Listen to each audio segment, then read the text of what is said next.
Welcome, everyone, to the Philanthropy Hour. It is my distinct honor to welcome to the show today Mr. Mark Loranger. Welcome, Mark.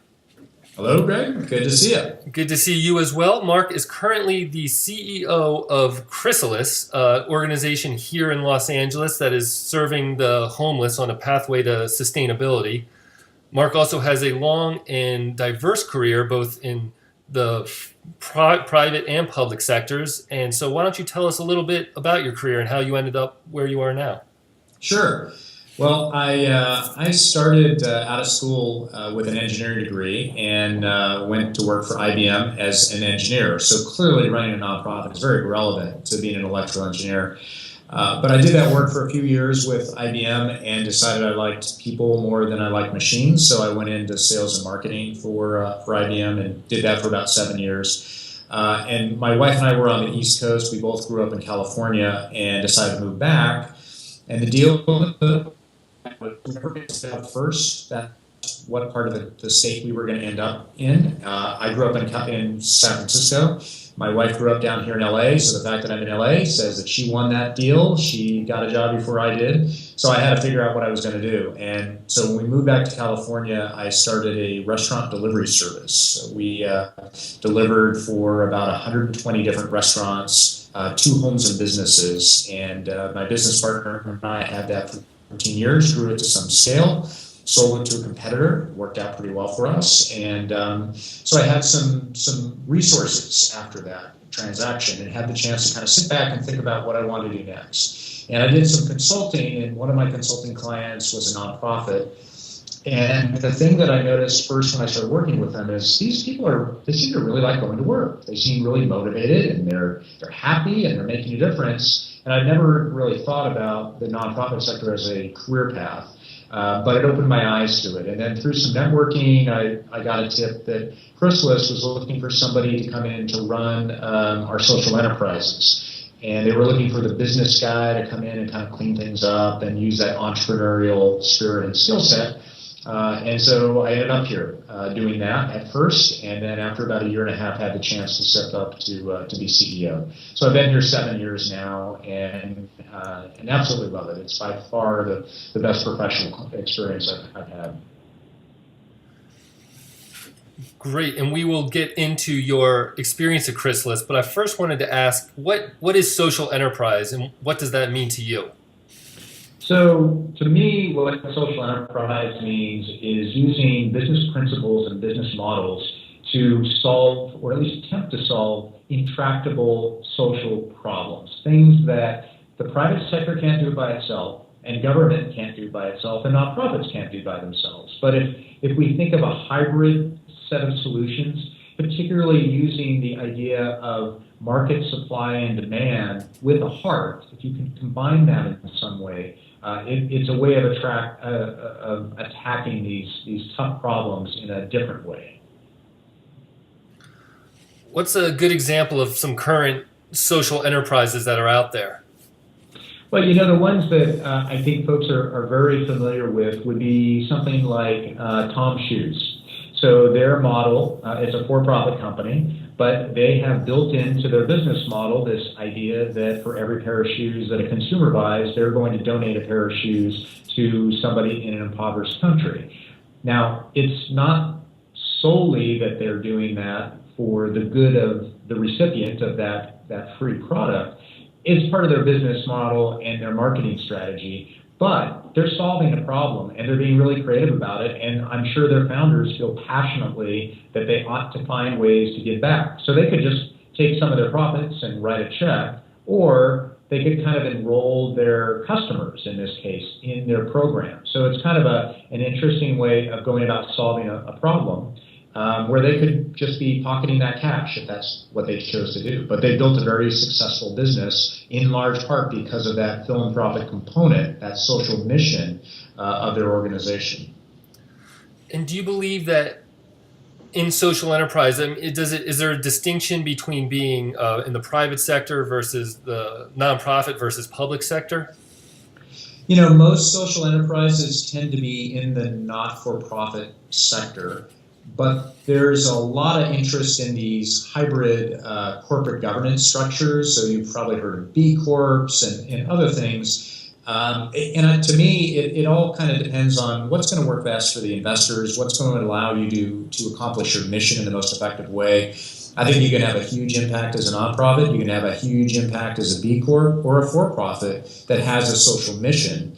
The legal structures, I think, really depend on what's best for you in attracting capital to your business. How capital intensive are you? But today, most social enterprises, I think, are organized as nonprofits. You know, it's interesting. Just in the last podcast episode, we had on the show Ryan Honeyman, who wrote a book on the manual for B Corps. And very interesting interview. I urge everyone to check it out if you haven't done so yet. But he was talking about the structure and really the rise in the B Corp structure and how it's very prominent now. Yeah, I have a good friend, two good friends that are partners in a consulting company, and they recently became a B Corp. They've been around for a long time, but they went through the certification process and became a B Corp because their vision is they are working not just with nonprofits, but primarily nonprofits and helping them measure and define their impact. And as they are doing this work, they started thinking about their own impact as an organization and how they could make that be as great as possible and how to define it. And going down the B path, a B corporation path was really important for them. And it's been important for their employees because they tend to recruit young, eager people that want to change the world as consultant partners. And so those millennials, those younger employees, really are looking for something more than just your traditional for-profit, let's just squeeze as much money as we can out of everything. There's got to be more to it to get them engaged, and I think they're really finding that with B Corps. You know, are you seeing that with the millennial generation? I mean, is there really that change in attitude and in the more of a socially conscious way of doing business? Well, I think so, but of course I'm biased because I work in the sector and I'm surrounded by very smart, very idealistic young people. We have a fairly young staff here at Chrysalis. But my anecdotal evidence of it, when I speak to classes at USC or at other academic institutions, the students have these really, really good, thought-provoking questions. These are MBA students that are hoping to go on and make really good salaries probably at an investment bank. They're looking for more than just the paycheck. And they're starting to think in terms of, if I go to work for company A, what is company A's impact on the environment, on my community? Am I going to be proud to tell my friends that I work for company A? Now that I'm sure there are many people that are proud to say they work for the most profitable bank in the world and I'm making a boatload of money. That's great, but I think there is a significant, I don't know what the percentage is, but a significant part of the proportion of young people that are starting their careers that really want to make sure that who they're working for is going to match up and align with their values. And in many cases, those values involve social justice and social change and having a positive impact on their community. In sort of in their own personal lives being mission-based and seeking that in the companies they work for, or mission-based work. That's right. Because we all don't have the luxury of being mission-based personally every single day, right?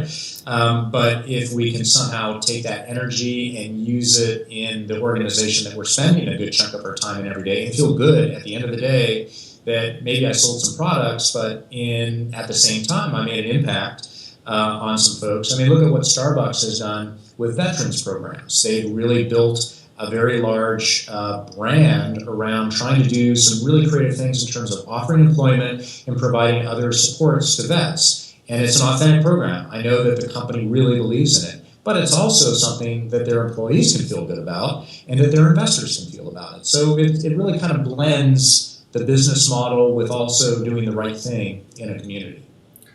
And that also dovetails with the work that you're doing at Chrysalis in terms of getting people off the streets, getting them jobs, making them sustainable.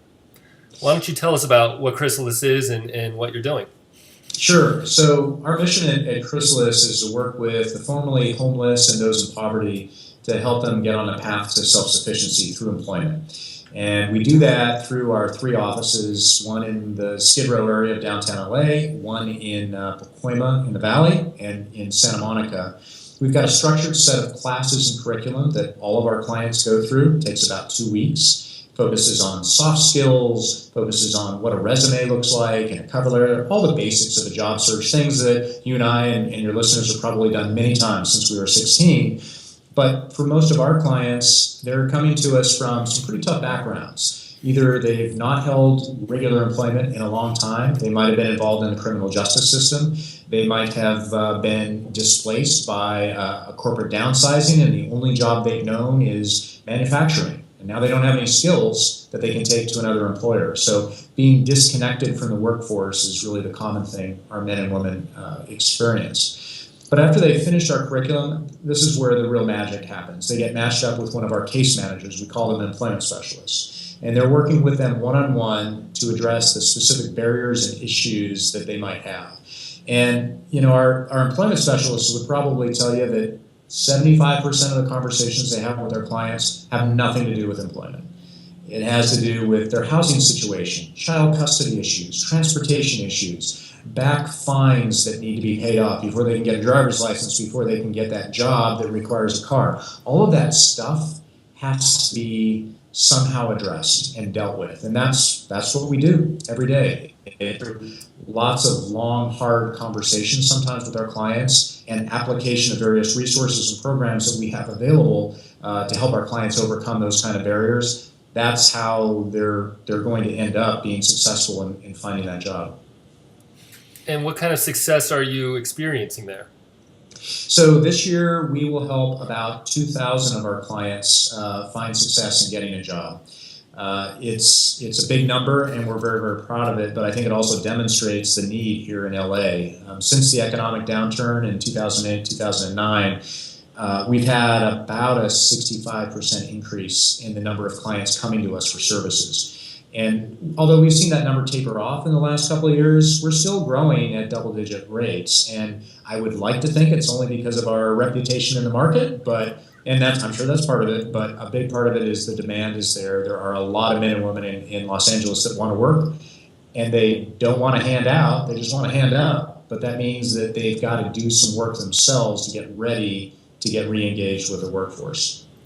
That's what I love about the model is that it's not just handing them a check or handing them anything. It's you've got to put in the effort, you've got to work and achieve it. I think most people do want to put in the effort and work.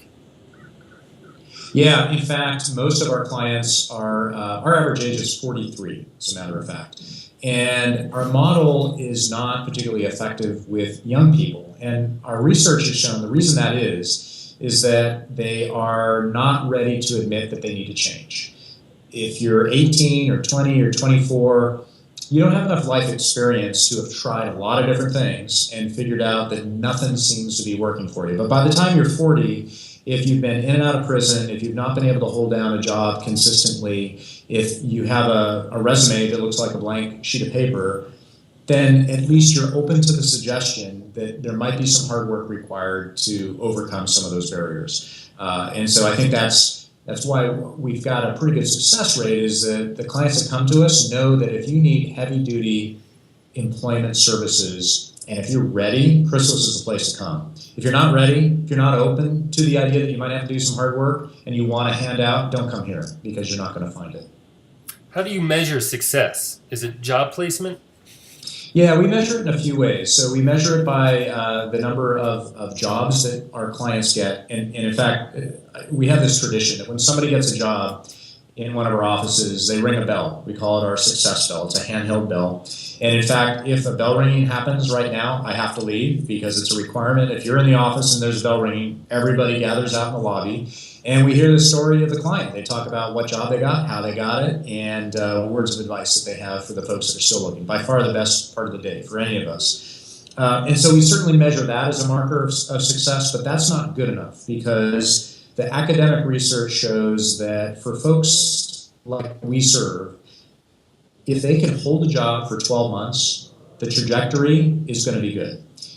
If they can't hold the job for 12 months, there's a good chance they're going to be recycling in and out. And so really what we're looking to track is where are they at the 1 month, 3 month, 6 month, and 12 month marks, and how are they sticking to those jobs. And we've spent a lot of time over the last 18 months kind of slicing and dicing a lot of our numbers. And we're seeing that there's some drop off at about the 6 month mark on the part of our clients. And so one of the things we'll be spending some time on next year is to try to figure out why is that drop off happening and what additional supports do we need to put in place to prevent that from happening so that our clients can make sure they make it to that 1 year mark where we can feel very good with kind of being the butterfly that has come out of the chrysalis, that they've flown away, that we can feel really good that they're going to be successful.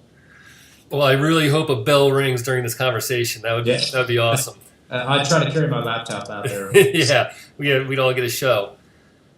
You were part of the Social Enterprise Alliance. Yes. You wrote a book, or you contributed to a book, Succeeding at Social Enterprise, Hard-Won Lessons for Nonprofits and Social Entrepreneurs. Can you tell us a little bit more about that book and that experience? Yeah, so the Social Enterprise Alliance is kind of our umbrella industry organization, if you will, of practitioners that work in the field. And the book was the result of a number of us collaborating a couple of years ago to put together some practical tips and experiences that each of us brought to the table. I think everybody that contributed a chapter is a social enterprise practitioner. So at the time I wrote it, we were in the process of evaluating and implementing a third social enterprise. We have two today, and we were contemplating a third. Turns out we never did it for a lot of good reasons because we did the proper business planning, but that's what my chapter was about. But the Social Enterprise Alliance has really done an interesting job of trying to get conversations going between practitioners, between academics, between purchasers of social enterprise products and services to try to make sure that we're understanding best practices, we're sharing ideas, and we're also sharing business leads. Because running a social enterprise, you're running a business, and it depends on sales. And a part of that is if I run a social enterprise in LA that provides a service, and I have a customer that I serve here in LA, maybe he's looking to get the same kind of service in Chicago. And maybe I have a friend that does a similar social enterprise in Chicago. I'd love to be able to refer her to that friend or that organization in Chicago. So building that network has been something that the Social Enterprise Alliance has been really helpful with. Is that it's a growing association as well? Yeah, there's a ton of interest in social enterprise. It's kind of one of the buzzwords these days. There's a lot of academics that are talking about it. A number of universities are adding either master's programs specifically in social entrepreneurship, like Adelaide Wortman, one of my predecessors at USC, has recently done, or they're adding at least specialties or classes on social entrepreneurship. So the association has really grown in size. I was at the conference earlier this year, and I think we had record attendance. There's really a lot of interest in it, a lot of smart people, young people. Again, like we were talking about before, that are just trying to figure out, how can I make a difference? I need to make a living.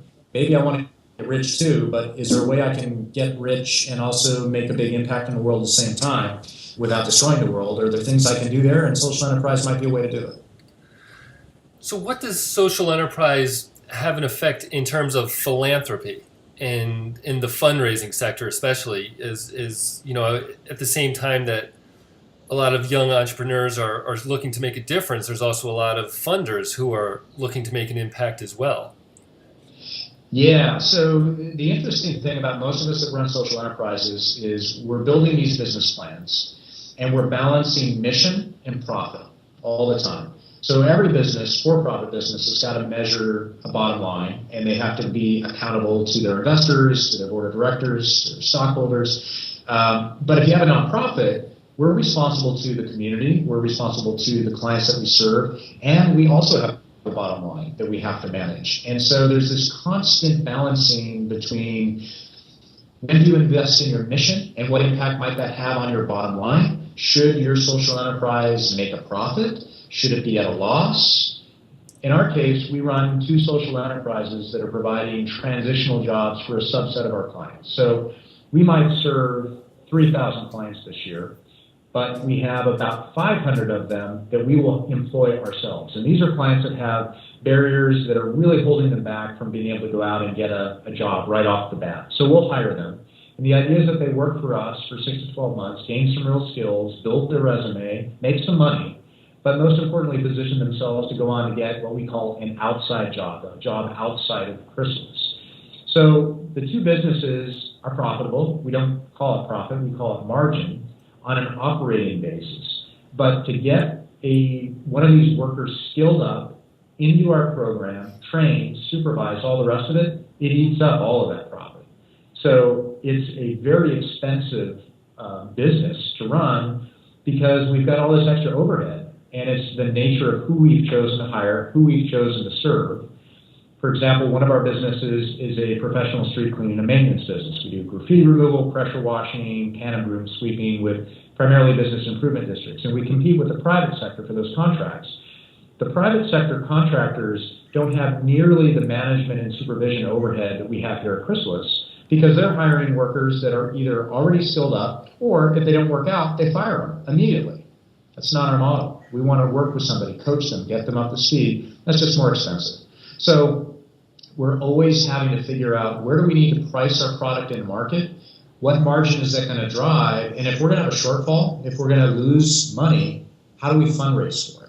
And fortunately, there are an increasing number of funders that get it, that understand that social enterprise is a tool. It's not a panacea to solve fundraising problems. It's a programmatic tool to solve social problems, in our case, job training problems. And if we need some additional philanthropic support to fill that gap between what we can charge and what it costs, they're willing to help us do that. And that wasn't necessarily the case 5 or 6 years ago, but I'm happy to say there's more and more funders that are interested in it. It's really interesting. So, I mean, it is a triple business line that you're operating a business to make margin, or, to sustain yourself, but at the same time have that dual role of having to go out to funders and fundraise as well to support the rest of it. Yeah. And in our case, because most of our program is the traditional social service program, the businesses impact a relatively small proportion of the clients that we serve. And so I kind of think of our businesses, which are $6 or $7 million in revenue, that's kind of a standalone thing. Take that off the top. I still have to fundraise just for the general part of my program. My team and I have to fundraise about $4 million a year. So that's just to keep my regular program going. But the good news is, because we have the social enterprises, that forces us to have a level of business discipline and a level of business maturity that isn't always present in nonprofits. And our funders, our general funders that are on the traditional social service side, they really appreciate that. And I'm sure that has been one of the things that has led to our fundraising success, because we're able to demonstrate that we use metrics, we use dashboards, we use all the business disciplines, but not just for money, but also for programmatic outcomes. Have you seen that as an evolution in the fundraising field, or are they getting more savvy about these programs? Definitely. Every conversation that we have with a funder today, most any nonprofit, every conversation you have is going to be about your outcomes. What needle are you trying to move? How do you measure that? And what evidence do you have that your program is effective? Because there's limited resources, and if I'm a funder, I'm an investor. And I have to make choices. So why should I invest in your organization versus the one down the street from you? And so that level of sophistication of understanding that and wanting to invest in solutions that work in an era of limited resources is becoming a really more interesting conversation with funders. Interesting in quotes. Outcome-based is the way to go in measuring innovation and impact. Yes, and those things aren't easy to measure in some cases, right? And I mean, if we were an early childhood program, for example, how do you measure the impact of that? It takes 20 years to know what happens to a preschooler as they move through their teenage, adolescent years into becoming an adult. It's very difficult to develop meaningful metrics and evidence for a program like that, for example. And yet we really need to, because these are long-term bets that we're making. And again, in an era of diminishing resources, we just got to be as smart as we can be, whether it's government money or private money that's being invested in charity. How are we making smart decisions? So, what is the future of these models? Like you said, there's diminishing government money, there's a lot of competition for private money, and there's more of a focus now on being innovative and maybe having a different kind of business model or revenue model. Well, I'm an optimist. I think that this is making us better as a sector. I think forcing us to think about, is our program effective, really effective? Not because we've said it's effective for 20 years. Where's the evidence? What parts of it can we just honestly say are not working as well as they ought to, and we need to get better at it? We've done a lot of that introspective work here at Chrysalis, and it's been hard. It's at times gut-wrenching, and you end up using data as a flashlight. You sometimes identify things that are not so good and that maybe you're not as proud of, but we have to do that as a sector. So I think that this focus on metrics and outcomes, if it's tempered with the reality of what's an appropriate metric or outcome to be looking for from an organization, number one. And number two, is the funder willing to partner with you to help fund the effort of collecting and analyzing that data? If those two things are there, I think it could be a really valuable tool to help identify which programs are truly being effective. How can we scale them in a good way? How can we help bring along organizations or programs that might have a really cool mission, but they're not quite being effective? Well, maybe if we use some metrics and some outcome data, we might be able to help them shift their program to be a more effective way. So I think there's a lot of interest in working with organizations to do this, and social enterprise is certainly one of the tools to do that. It's not a solution to a fundraising gap, but it does present opportunities and also just a mindset, a business-like mindset that I think can be really helpful to a lot of organizations. I mean, you have that business mind, that entrepreneurial mind, and you've done a lot of consulting with different organizations. What is it that makes some organizations more effective than others? Is there a secret sauce? Is it the leadership issue or number of issues? I think it's a few things. I think it's clarity of mission, making sure that you know why you exist. And as you're looking at your funding opportunities, not jumping on the flavor of the day, the mission creep issue. I see that time and time again where an organization is under stress, financial stress, and there's a funding opportunity that comes up, and so they put a lot of resources in that direction, but it's really not core to their mission. And everybody sees through it. It puts stress on the staff, on the board, and on the people you're trying to serve. And so that's one thing that I think is really important.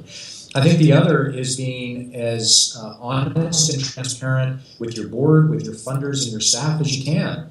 You know what? We shouldn't all believe our press sometimes. We can all do better jobs, and I think being able to talk honestly with your supporters and your constituents about that and getting their feedback on how you can do that helps improve the organization and also demonstrates that you actually want to get better. And that's a really important attribute, particularly for investors. They want to know that if I'm investing in this organization, I'm investing in the mission and I'm investing in the leadership, and the leadership is smart enough to know that they're not perfect and that they need to keep striving to take that next step, whatever it is, to improve the outcomes that they're going for.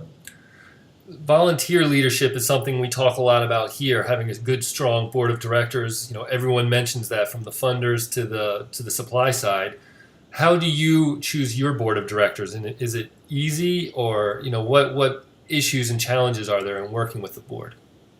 Well, we've been around 30 years, and so we're in that mature phase where our board has transitioned from that startup phase where they're very hands-on and involved in operations to now it's the fiduciary oversight, the strategic decision-making, and fundraising.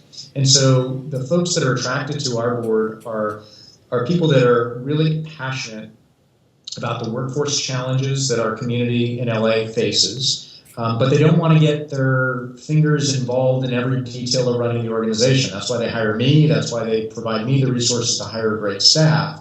But they want to be part of that story, and they want to be able to share the success and build more resources for the organization to help us grow and help us be more effective. So for us, what we're looking for from board members are folks that are, first of all, passionate about our mission, but also in that spot in their professional life where they can bring a perspective and connections to help us grow that mission in a meaningful way. And part of that is a financial commitment as well.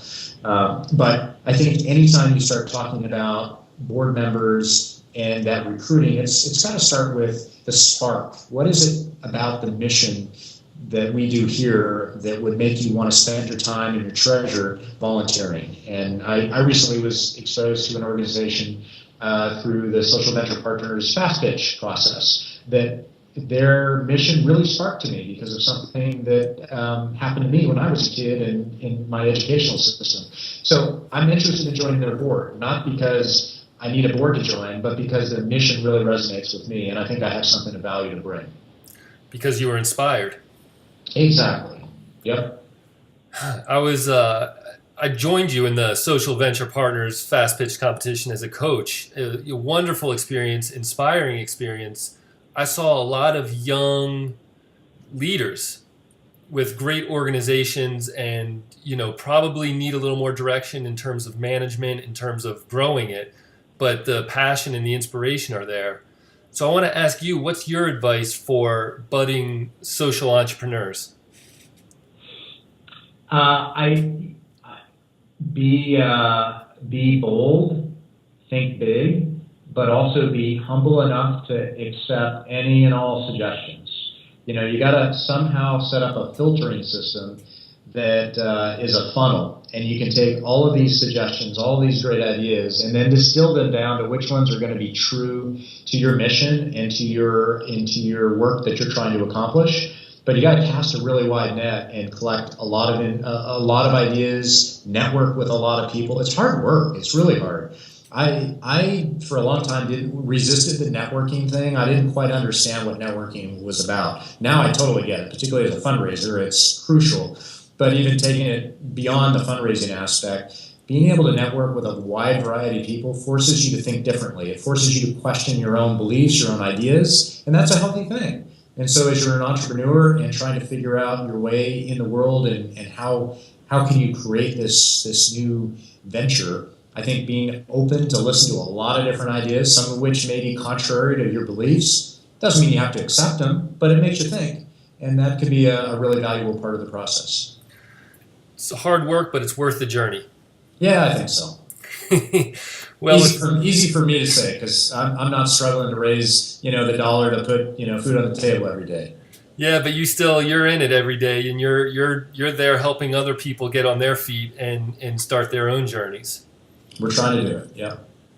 Well, good luck to you, and I'm really glad to have you on the show and inspirational story. And I encourage everyone to go check out Chrysalis. Come visit the site. You'll get some more resources on Chrysalis, the organization, and on Mark and some of his work. So, Mark, thank you again for joining us. Great, thanks. It was a blast. I really appreciate it. My pleasure. Take care. All right.